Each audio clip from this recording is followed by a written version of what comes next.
Good morning, my name's Julie and I'm from So Unique. Welcome to day 15 of my August vlog. I can't believe I'm on day 15 and I've not missed a day. It's amazing.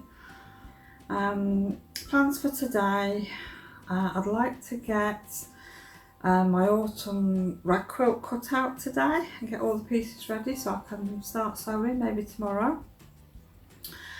And try and do a little bit more work on my maple leaf quilt. I don't think I'm going to be doing any baking or anything today because tonight I think we're going to be on leftovers, but we'll see, you never know. I'd like to try and do a little bit more knitting as well later on today, and we'll just see how the day pans out. See you later. Breakfast this morning, a nice cup of Yorkshire tea and peanut butter on toast. And I found another 3 colours for my rag quilt. So this one is lovely autumn leaves on a, looks like it's a black background, but that'll go nicely. And this one, colours aren't coming up true to colour, it's looking a little bit pale, but I will get some proper photographs later and pop them in. And this one is an orangey one, which has got like a linen effect on it, which looks nice. So all the colours go really well together. And that is my 13 colours. Well, that's going to be perfect for autumn. And I think for the back fabric, I'm going to use this nice sort of burnt orange. I think that'll look really good. So now I need to get cutting. Lots of squares to cut.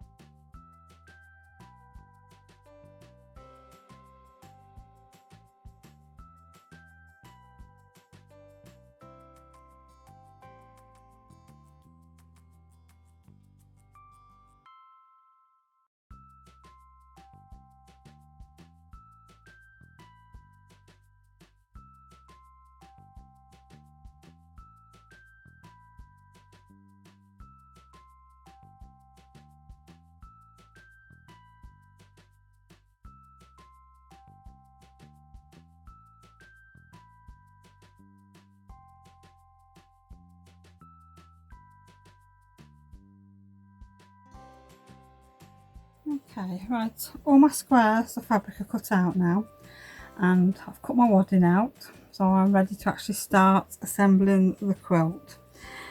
So what I'm going to do is I'm going to use some 505 temporary spray adhesive, which is really good stuff, and it does wash out when your quilt gets washed.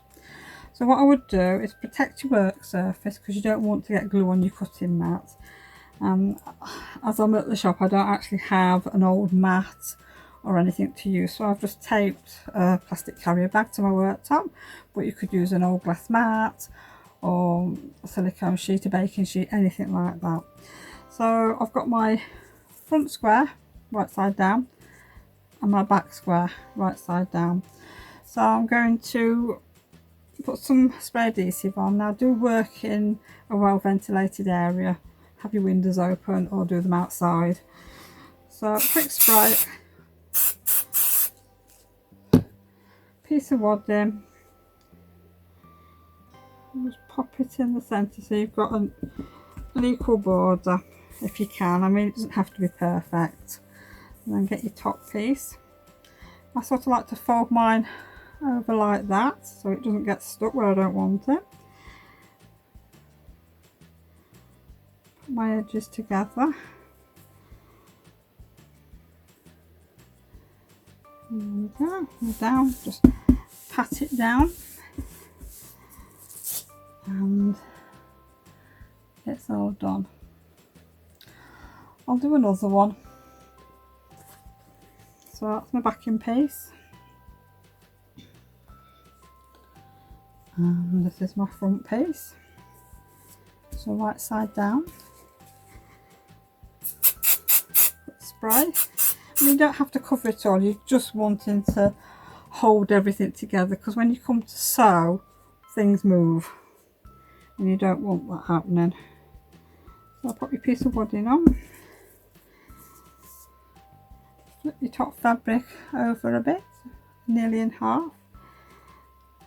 Just makes it easier to hold and to place your fabric pieces together, because if they get stuck together sometimes it's a bit difficult to pull them apart and you don't want to stretch your wadding.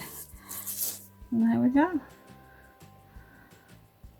So now they're going on the ready to sew pile, and I'll show that stage next.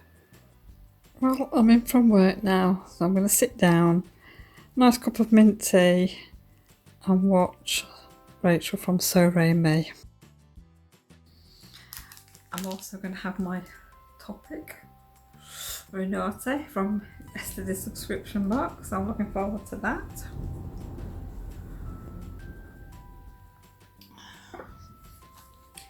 And I'm going to work again on my socks.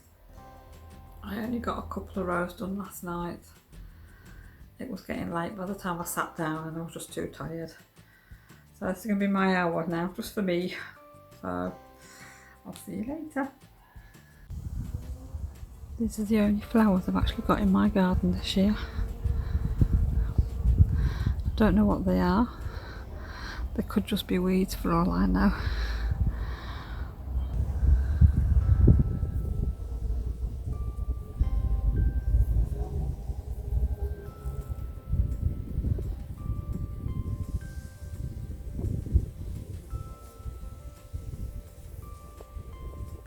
Yes, I thought I'd just share with you my apple tree.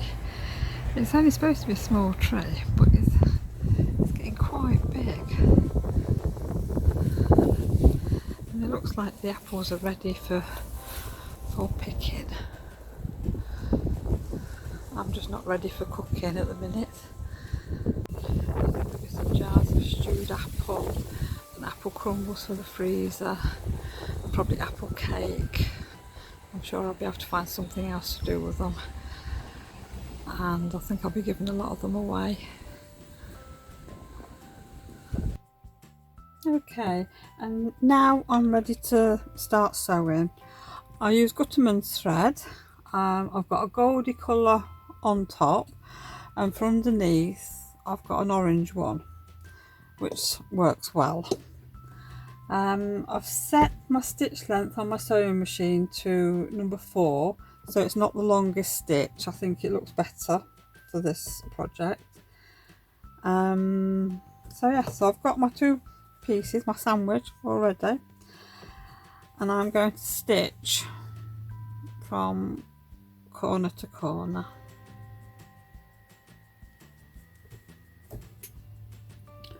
And when I start, the machine's got like a little lock stitch, which I like to use, because I do find sometimes if you don't do that, the thread comes undone. Now you can just eyeball this, which is what I'm doing, or if you're not that confident, you can mark it with a pen, a Frixion pen, or a chalk marker, or even a piece of tape, whichever is your preference. So I've stitched along, so now I'm going to use the lock stitch.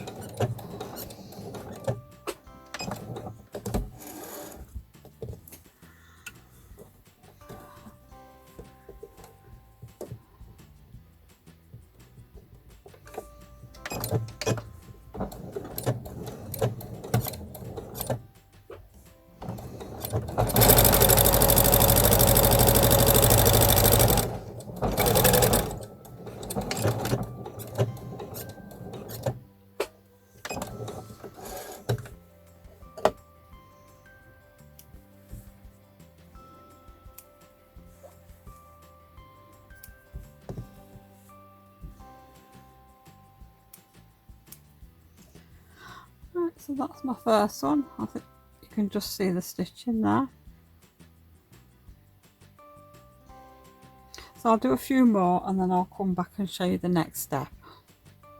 Okay, I've sewn a few squares together now. So what you do if you're going to put a strip together, I mean I'm only going to do 1 or 2 here because I'm going to do some applique on. So you will get your fabric and you will put wrong sides together,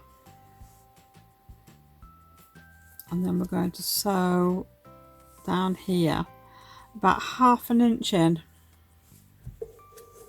You can use the same stitch length that you've been using to do your crosses.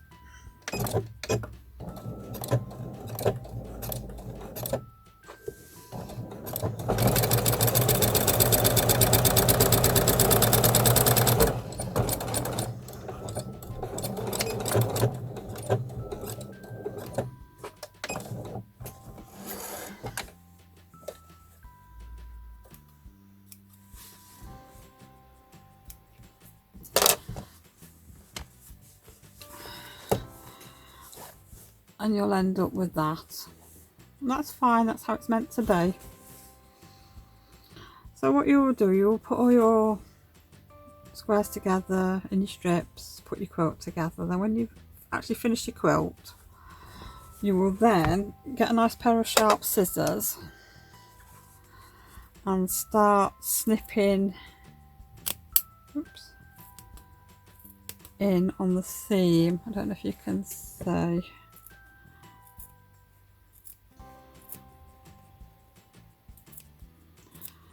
All the way down. It's like you're fringing it.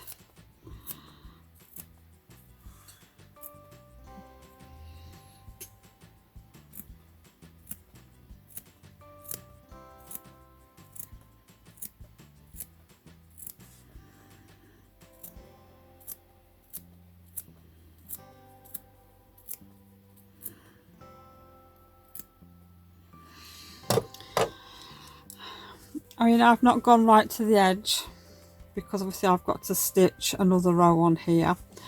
So you can see sort of the effect you're going to get, which it doesn't really look much like this. But once the whole quilt has been put together and you've done all your snipping, then you need to wash it and tumble dry it 2 or 3 times, and then you'll get a nice effect and it'll be well worth it. I hope you'll try it and give it a go, because it's a nice easy quilt to do for if you've never done one before. Oh, and I forgot to say that I'm using a walking foot on my sewing machine, which makes things a lot easier because not all machines will sew through all these layers. So it's a good investment if you want to do quilting. I think I'm going to call it a day now. I'd like to do a little bit more on the quilt, and then I would like to go and sit down, put my feet up, have a cup of tea of course, and see if I can do a little bit of knitting this evening. So thank you for joining me today, and I hope to see you again tomorrow. Bye.